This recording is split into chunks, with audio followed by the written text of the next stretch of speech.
ખાખી ઉતરી દાદાગીરી પર હોટલ કર્મચારીને ઢોર માર માર્યો। ગુંડાઓ સામે બકરી બની જતી પોલીસે નિર્દોષ વ્યક્તિ સામે ખાખીનો પાવર બતાવતી ખાખીગીરી કરી। ગુંડાઓ અસામાજિક તત્વો સામે બેબાકડી બની જતી રાજકોટ પોલીસે રોફ જમાવી હોટલના કર્મીને ઢોર માર માર્યો। શહેરના મવડી ચોકડી પાસે આવેલી દ્વારકાધીશ હોટલમાં ફરજ બજાવતા કર્મચારીને માલવીયાનગર પોલીસ સ્ટેશનના કર્મચારીઓ દ્વારા માર મારવામાં આવ્યો।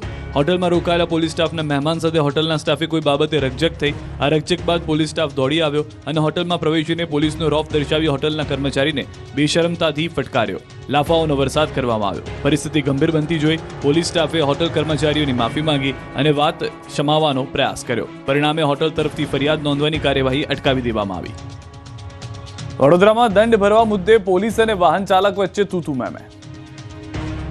કઈક આ રીતે દંડ ભરવા મુદ્દે પોલીસ અને વાહન ચાલક વચ્ચે તૂતુ મેમે થઈ। વડોદરાના જેલ રોડ નર્સિંગ હોમ 3 રસ્તે પિતાની ટ્રાફિક પોલીસે પકડ્યા હોવાથી પુત્રીએ પોલીસને આડે હાથ લીધી।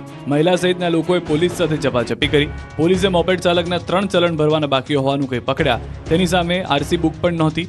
વાહનના ડોક્યુમેન્ટ માંગતા વિવાદ થયો। અકોટા દાંડિયા બજાર 4 રસ્તા પાસે જાહેરમાં દંડ ભરવા મુદ્દે ચકમક થઈ।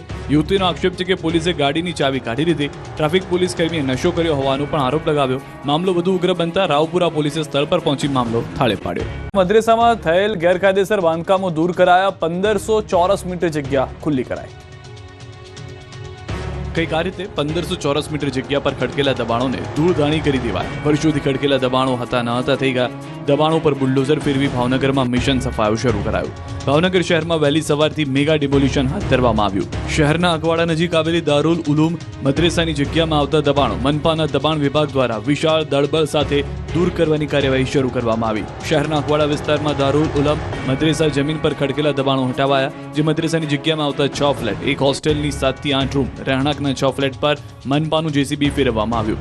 જેમાં ઘોઘા રોડ અકવાડા લેકથી અથેવાડા ગામ સુધીના 24 મીટર ટીપી રોડમાં આવતા માર્ગ પર કરાયેલા દબાણો દૂર કરાયા। 4 જેસીબી, 2 હિટાચી મશીન, 2 ડમ્પર પર દબાણ કામગીરી લગાવી અંદાજિત 1500 ચોરસ મીટર જેટલું દબાણ દૂર કરવામાં આવ્યું। કોઈ અનિચ્છનીય ઘટના ન બને તે માટે ભારે પોલીસ બંદોબસ્ત સાથે એલસીબી, એસઓજી સહિત વિભાગની ટીમો તૈનાત રાખવામાં આવી હતી। આ તરફ ગીર સોમનાથમાં પણ ચાલ્યું દાદાનું બુલડોઝર। ગીર સોમનાથમાં સોમનાથ મંદિરનો વિસ્તાર વધારવા માટે પૂર ઝડપે કામ ચાલી રહ્યું છે। જેની આડે જે પણ અડચણ આવે છે તેને દૂર કરવામાં આવી રહી છે। ત્યારે આ કામમાં અવરોધરૂપ બાંધકામોને દૂર કરવાનું શરૂ કરાયું છે। સોમનાથ મંદિર વિસ્તારનો વિકાસ કરવા અર્થે દુકાનનું સ્થળાંતર કરાયું। જૂની દુકાનો બુલડોઝરની મદદથી જમીનદોસ્ત કરવામાં આવી। જૂની દુકાનો મુખ્ય રોડ પર આવેલી હોવાથી અવરજવર માટે વૈકલ્પિક માર્ગ ચાલુ કરાયો। સોમનાથ ટ્રસ્ટ અને પોલીસ બંદોબસ્ત સાથે કાર્યવાહી શરૂ કરવામાં આવી। મકાનોને જેસીબીથી તોડી પડાયા। સુરતમાં રખડતા શ્વાને શહેરને માથે લીધું। 5 વર્ષના બાળક પર 4 શૂના શ્વાનોએ હુમલો કરી માથું ફાડી નાખ્યું। ગુજરાતમાં ડાઘિયા શ્વાન હવે લોકોના જીવના પ્યાસા બની ગયા છે। રખડતા શ્વાન જ નહીં પરંતુ પાલતુ શ્વાનનો પણ દિવસે ને દિવસે ત્રાસ વધી રહ્યો છે। હવે શહેરના રસ્તાઓ પર નીકળવું જીવના જોખમથી ખાલી નથી। શ્વાન જાણે માણસોના ગયા જન્મના દુશ્મન હોય તે રીતે લોકોના જીવની પાછળ પડે છે। દોડાવી બચકા ભરી થોડા દિવસે મોત દેખાડે છે। રાજ્યના નાના મોટા શહેરમાં શ્વાનના આતંકની ઘટનાઓ સામાન્ય બની ગઈ છે। પણ ખસીકરણ કરતું તંત્ર તમાશું જોતું રહે છે એ વાત દ્રશ્યો પુરવાર કરે છે। સુરત શહેરી વિસ્તારમાં રખડતા શ્વાનનો આતંક દિવસે ને દિવસે વધી રહ્યો છે। જેના કારણે નિર્દોષ નાગરિકો ખાસ કરીને બાળકો ભયનો ભોગ બની રહ્યા છે। સુરતના સચિન વિસ્તારમાં એક કંપનીમાં બાળક રાજેશ પ્રજાપતિ તેમના પિતા સાથે ગયો ત્યારે કંપની બહાર 5 વર્ષનો માસૂમ બાળક રમી રહ્યો હતો। ત્યારે અચાનક 4 થી 5 જેટલા રખડતા શ્વાનના ટોળાએ તેના પર હુમલો કરી દીધો। શ્વાનોએ બાળકને બચકા ભરી ગંભીર રીતે ઇજાગ્રસ્ત કર્યો। બાળકની ચીસો સાંભળી આસપાસના લોકો દોડી આવતા શ્વાન ભાગી છૂટ્યા પરંતુ ત્યાં સુધીમાં બાળકને ગંભીર ઇજાઓ પહોંચી। બાળકને 50 થી વધુ ઇજાના નિશાન શરીર પર જોવા મળ્યા। શ્વાને એ હદે બાળકને ચૂંથી નાખ્યું કે બાળકનું આખું માથું ફાડી નાખ્યું। દીકરાની હાલત જોઈને માતાના આક્રંદ અને ધ્રુસકે રડતા દ્રશ્યો। આ બનાવને પગલે પરિવારમાં શોક અને માતમનો માહોલ છવાયો છે। થીજવતી ઠંડી વચ્ચે ખેડૂતોને ધ્રુજાવા આવી રહ્યું છે માવઠું। અંબાલાલ પટેલના મુખેથી જાણો તારીખ પ્રમાણે ક્યાં ક્યાં પડશે કમોસમી વરસાદ।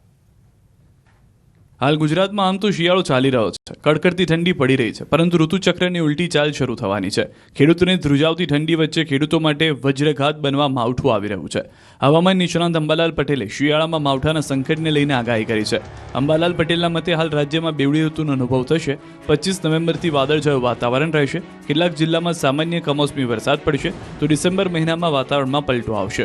16-17 ડિસેમ્બરે પાકની પથારી ફેરવા માવઠું આવી શકે છે। પશ્ચિમી વિક્ષેપની શક્યતાને કારણે કમોસમી વરસાદ પડશે તો ફેબ્રુઆરી અને માર્ચમાં પણ માવઠાની આગાહી છે। તારીખ 16-17 ડિસેમ્બર સુધીમાં રાજ્યમાં ક્યાંક માવઠું થવાની શક્યતા રહે। કારણ કે આ અરસામાં પશ્ચિમી વિક્ષોભ આવવાની શક્યતા રહેશે. સૂર્ય દક્ષિણાવર્તી થતો જશે તેમ તેમ પશ્ચિમ વિક્ષોભ નીચે આવવાની શક્યતા રહેશે.